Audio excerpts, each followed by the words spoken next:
The US Equal Employment Opportunity Commission and the Department of Labor define workplace harassment as any unwelcomed and offensive conduct based on an individual's protected characteristics that creates an intimidating, hostile, or abusive work environment. Harassment can involve a wide range of behaviors, including verbal, physical, visual, or psychological actions that degrade, humiliate, or discriminate against an individual.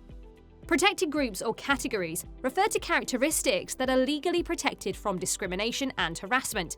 These include race, color, religion, sex, including sexual orientation, gender identity or pregnancy, national origin, older age, disability, or genetic information, including medical history. Harassment becomes illegal when it discriminates against an individual based on one or more protected characteristics. For the harassment to be considered illegal, it must be severe or pervasive enough to create a hostile work environment, interfere with the individual's work performance, or affect their employment opportunities. Illegal harassment can result in legal consequences for the harasser and the employer. While some forms of harassment may not meet the criteria for being illegal, they can still be detrimental to the workplace atmosphere, leading to increased stress, decreased morale, and reduced productivity.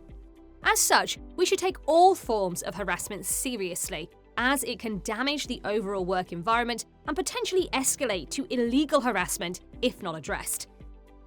Harassment can occur regardless of the position or status of those involved.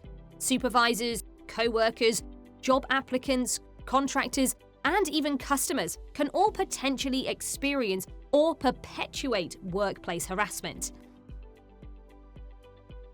An individual doesn't need to be the direct target of harassment to be considered a victim.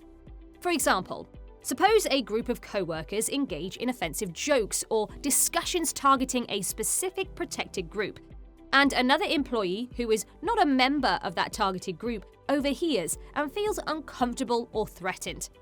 In that case, the employee can also be considered a victim of harassment, as that conduct has created a hostile work environment for them.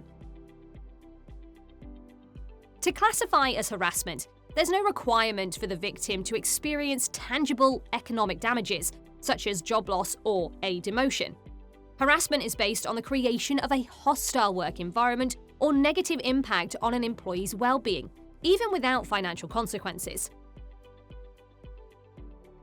Employers can be held liable for harassment that occurs in their workplace, particularly if they knew or should have known about the harassment and failed to take appropriate action to address it. In the following sections, we'll explore different types of harassment and specific examples to help you better understand and identify harassment in the workplace.